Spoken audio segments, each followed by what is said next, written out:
Hello students, welcome back to my YouTube channel. So exercise 11.2 start कर रहे हैं। Let's see question number 1। In previous videos मैंने आपको exercise 11 point में जितने भी फॉर्मूलाज यूज होने वाले थे वो मैंने एक्सप्लेन किए थे अच्छे से। So please must watch the previous video as well. So question number 1 में आपको शो करना है that the three lines with direction cosines this are mutually perpendicular to each other. ठीक है। सो मैंने आपको फॉर्मूला भी लिखवाया हुआ है कि आपको अगर आपके पास डायरेक्शन रेशियोज गिवन है, आपको उनकी परपेंडिकुलरिटी शो करनी है, म्यूचुअल परपेंडिकुलर शो करना है, तो आपके पास एक्सरसाइज 11.1 में भी सेम फॉर्मूला लिखवाया था एंड 11.2 के लिए भी वो फॉर्मूला यूज होगा, अप्लाई करेंगे हम वही। सो फॉर्मूला क्या है? फॉर लाइन्स आर परपेंडिकुलर, अगर लाइन्स परपेंडिकुलर है देन दिस, ये आपको फॉर्मूला अच्छे से पता होना चाहिए, दैट मीन्स दिस। लेकिन यहाँ पे एज आपके पास 3 लाइन्स हैं और यहाँ पे जो आपके पास 2 लाइन्स की हेल्प से हम आपको परपेंडिकुलरिटी शो कर रहे हैं, तो पहले हम फर्स्ट 2 की लाइन के साथ सॉल्व करेंगे, देन फिर दिस एंड दिस, आपका इन दोनों को रख के देखेंगे कि क्या हमारे पास इन फॉर्मूला में रखने के बाद जीरो वैल्यू आ रही है कि नहीं।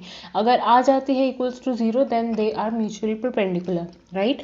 सो यहाँ पर मैं इस वाली इक्वेशन को क्या ले दूँ? L1 M1 N1, ये क्या हो जाएगा? L2 M2 N2। ठीक है। सो यहाँ पे मैंने पहले ये 2 उठाए हैं। सो मैं फॉर्मूला में पुट करती हूँ जैसे ही, तो मेरे पास क्या वैल्यू आती है? Cross 4/13 plus m1 here is minus 3/13, m2 is here 12/13 and same for n1 minus 4/13 multiply with 3/13, right। सो यहाँ पे हम इस वैल्यू को सॉल्व करेंगे अच्छे से।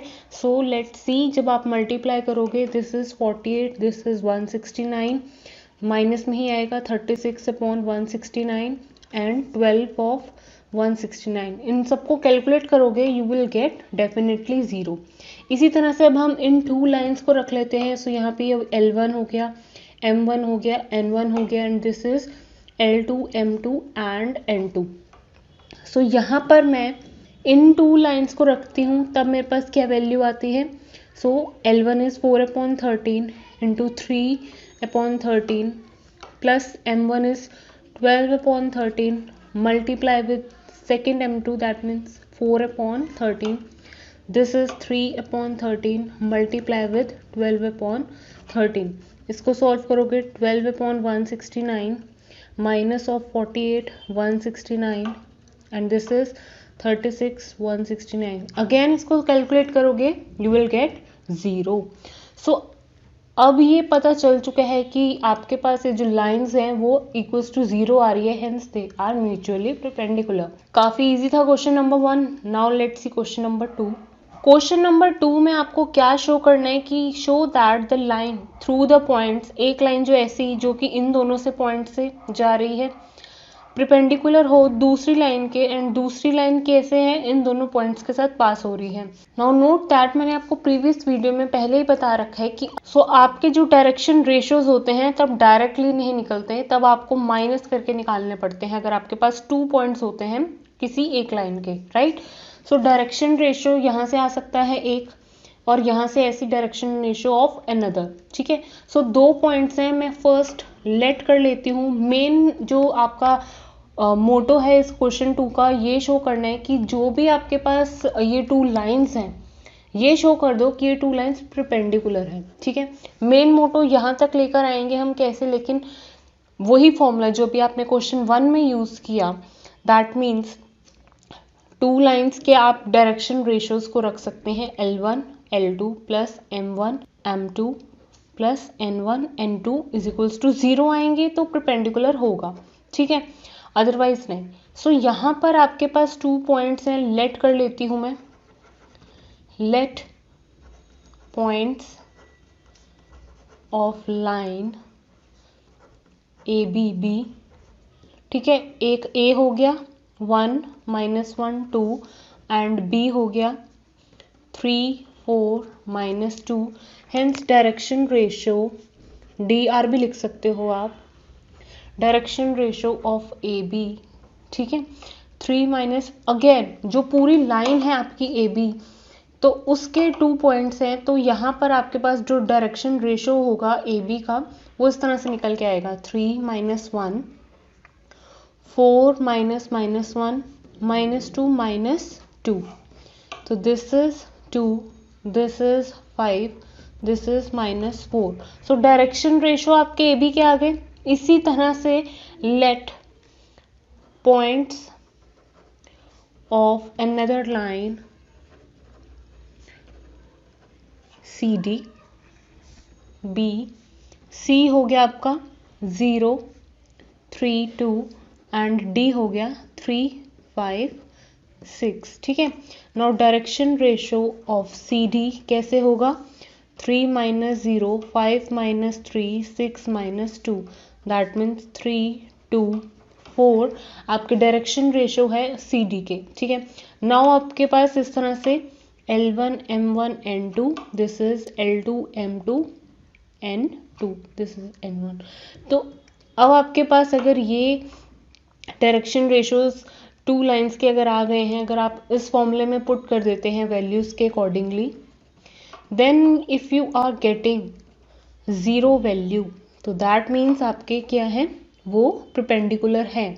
जो आपको शो करना था वो हेंस प्रूफ हो जाएगा। सो यहाँ पे 2 into 3, 5 into 2, minus 4 into 4, this is 6, this is 10, this is 16, that is 16 minus 16 is equals to 0, hence perpendicular, hence proof, ठीक है। सो बहुत ही easy था। Now let's see next question number 3। Question number 3 में भी सेम जो हमने कंसेप्ट क्वेश्चन नंबर 2 में apply किया था, अगेन वही करेंगे, लेकिन यहाँ पे आपको पैरेलल शो करने हैं। परपेंडिकुलर की जगह बस यहाँ पे क्या चेंज आया है, दैट इज पैरेलल शो करना है। सो ये पॉइंट ए हो गया, ये बी हो गया, ये सी हो गया, ये डी हो गया। Direction ratio of A B निकाल लोगे आप डायरेक्ट अब, right. Then direction ratio of C D निकाल लोगे आप। सो मैं लिख ही देती हूँ, आपके पास यहाँ पर वैल्यू क्या आएगी, 2 minus 4, 3 minus 7, 4 minus 8, that means direction ratio of A B क्या आए हैं आपके पास, -2 -4 -4, ठीक है। सिमिलरली सी डी के भी हम डायरेक्शन रेशो निकाल लेते हैं, that means 1 minus minus 1, 2 minus minus 2, 5 minus 1, that means आपके पास क्या वैल्यू आई है, 2, this is 4 and this is 4। अब आपके पास दोनों डायरेक्शन रेशोज आ गए हैं आपके पास। अब आपको पैरेलल शो करना है, तो पैरेलल शो करने के लिए फॉर्मूला आपको डायरेक्शन रेशोज का कैसे होता है मैं आपको एक बार दिखा देती हूँ। सो अगर आपके वो लाइंस को परपेंडिकुलर शो करना है, तो आपके जो डायरेक्शन रेशोज होते हैं, this direction ratio of L1 हो गया A1 B1 C1, this direction ratio of L2 हो गया A2 B2 C2। तो परपेंडिकुलर शो करने के लिए जस्ट अभी आपने क्वेश्चन 1 एंड 2 में देखा। नाउ अब बात आती है पैरेलल शो करने की, तो direction ratio of L1 and L2 को अगर आप इस तरह से रख के देखेंगे एंड अगर वो सेम आ रहे हैं, तो that means they are parallel. That means कि यहाँ पर भी 1 है, यहाँ पर भी 2 आ रहा है, यहाँ पर भी 1, यहाँ पर भी 2, यहाँ पर भी 1 एंड यहाँ पर भी 2। अगर 3 वैल्यूज आपकी इक्वल हैं, तो that means these lines are parallel, right. So यहाँ पर भी मैं यही चीज़ रख रही हूँ, आपके डायरेक्शन रेशो ए बी के ऊपर रख रही हूँ, और जो आपके वो हैं direction ratio of C D उनको नीचे रख रही हूँ। अब वैल्यू कैलकुलेट करके देखो, -1 आ रही है, इसमें भी -1 आ रहा है, इसमें भी -1। सो अल्टीमेटली ये क्या है, सारी इक्वल्स टू क्या आ रही है, -1 वैल्यू आ रही है, हेंस दे आर पैरेलल।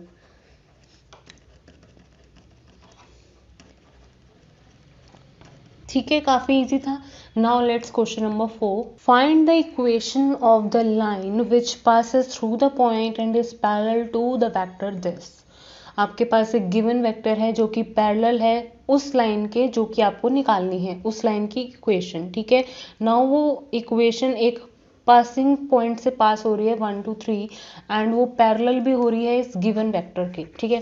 सो ये पूरे अच्छे से मैंने डिटेल्ड एग्जांपल के साथ मैंने आपको सॉल्व्ड एग्जांपल्स में भी बताया है, एंड इवन उससे पहले प्रीवियस वीडियो में इंट्रोडक्शन जब मैंने एक एक फॉर्मूला एक्सरसाइज 11.2 का बताया है तब भी ये बताया कि कैसे सॉल्व होगा जब इस तरह से क्वेश्चन आते हैं। सो वेक्टर फॉर्म में डेफिनेटली निकाल रही हूँ, यहाँ पे कुछ नहीं बोला हुआ कि आपको किस में निकालना है, लेकिन ऑब्वियसली यहाँ पर आपको इक्वेशन ऑफ लाइंस या तो वेक्टर फॉर्म में निकालनी होती है या तो कार्टेशियन फॉर्म में निकालनी होती है। सो बेटर अभी यहाँ पर मैं क्या कर रही हूँ, वेक्टर फॉर्म में निकाल रही हूँ।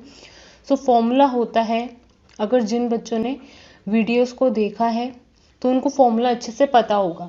सो where this used for passing points and यहाँ पे गिवन पैरेलल वेक्टर की वैल्यू आती है। सो बहुत ही इजी है, ये तो ऑलरेडी वेक्टर फॉर्म में है तो आप यहाँ पे लिख दोगे दिस इज। आपको वेक्टर की फॉर्म में अगर पासिंग पॉइंट लिखने हैं तो ए वेक्टर क्या होगा, i plus 2j plus 3k। ठीक है, so therefore answer is, simply आपको इसमें पुट करनी है value, that means i plus 2j plus 3k lambda times of 3i plus 2j minus 2k. So this is the answer you have to find for question number 4. बहुत ही easy था। Now let's see question number 5. So question number 5 की जो language है यहाँ पे थोड़ी सी change हो जाती है क्वेश्चन नंबर 4 से, लेकिन काम हमें वही करना है, प्लस एक एक्स्ट्रा काम करना है कि वेक्टर की फॉर्म में निकालेंगे ही, लेकिन साथ में कार्टेशियन फॉर्म में भी आंसर निकालना है इक्वेशन ऑफ द लाइन। कब, जब आपका passes through the point with the position vector this. अगर जिन्होंने डिटेल्ड वीडियो देखी है, हाउ मैंने एक्सप्लेन किया है फॉर्मूलाज को, डिराइव कैसे हुआ है ये फॉर्मूला जो आपका है r vector is equals to this plus lambda times of this. तो यहाँ पर अगर आपको ये फॉर्मूला अगर आप देखोगे जहाँ पे मैंने इंट्रोडक्शन में बताया है तो उनको ये क्वेश्चन समझना बहुत इजीली हो जाएगा। क्यों? क्योंकि यहाँ पे क्लियरली लिखा है passes through the point with the position vector. Now अब आपको position vector obviously vector kind of की फॉर्म में पहले से ही दे रखा है ये पासिंग पॉइंट ही। अगर ये पोजीशन वेक्टर की फॉर्म में नहीं दिया होता तो ये पॉइंट्स में इस तरह से दिखता। तब आप इसको पोजीशन वेक्टर की हेल्प से इन द वेक्टर फॉर्म में लिखते, राइट, जैसे कि आपने अभी प्रीवियस क्वेश्चन नंबर 4 में किया था डायरेक्टली। लेकिन आपको अब यहाँ पे डायरेक्टली दे रखा है वेक्टर के फॉर्म में, तो आपको लिए ए वेक्टर जो है इन द पोजीशन फॉर्म में ऑलरेडी दे रखा है। ठीक है, तो वो निकालने की जरूरत नहीं है, वो डायरेक्टली अब आप अप्लाई कर सकते हो। And similarly as in the direction this, तो वेक्टर जो गिवन होता है, जो पैरेलल वेक्टर होता है, वो उसकी जो डायरेक्शन है वो दे रखा है। ठीक है, तो दैट मीन्स डिफरेंट जो बी वेक्टर है वो भी आपके पास गिवन है, जिसकी डायरेक्शन है इस तरह से, तो वो भी आपको जो सेकंड वेक्टर गिवन होता है वो भी आपके पास गिवन है। सो अगर मैं इसका एक डायग्राम बनाऊं तो पासिंग पॉइंट तो ये है, लेकिन वो पोजीशन वेक्टर की हेल्प से ही आ रहा है, राइट। तो पॉइंट पी ले लेते हैं, तो ये जो क्या है 2i माइनस जे प्लस 4k, और एक डायरेक्शन दे रखी है किसी अनदर वेक्टर की लाइक दिस। सो सिंपली अब आपको इसमें पुट करना है, तो वेक्टर फॉर्म में तो आपने निकालना सीख लिया है, that means 2i minus J plus 4k, right, plus lambda times of this. लेकिन अब साथ में ये भी बोला था कि कार्टेशियन फॉर्म में भी देखना है।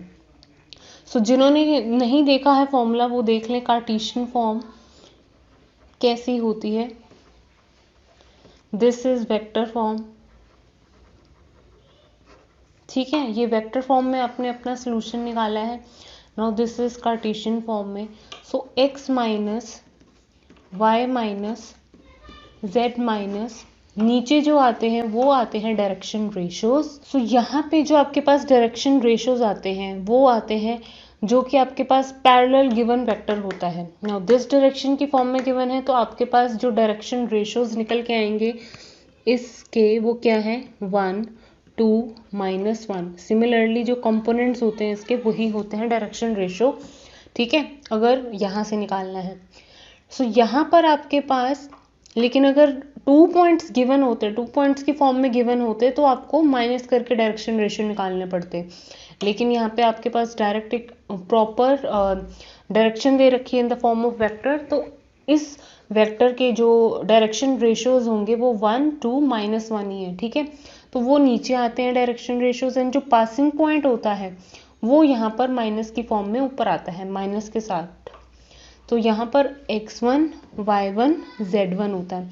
सो फॉर्मूला के अकॉर्डिंगली ये x1 y1 z1 आपको यहाँ पुट करना होता है और ये जो a b c है ये नीचे पुट करना होता है। So direction ratios of a given parallel vectors denominator में आते हैं एंड जो पासिंग पॉइंट होता है उसकी वैल्यूज यहाँ पर आती है। ठीक है, काफ़ी इजी था कार्टेशियन फॉर्म में निकालना, बस आपको वैल्यूज ही तो पुट करनी है। So that means y minus already है लेकिन अब ये इसका भी -1 आ गया, b नीचे क्या आएगा 2, z माइनस यहाँ पर क्या है 4 और c की वैल्यू क्या है -1। सो इसको आप कैलकुलेट करोगे।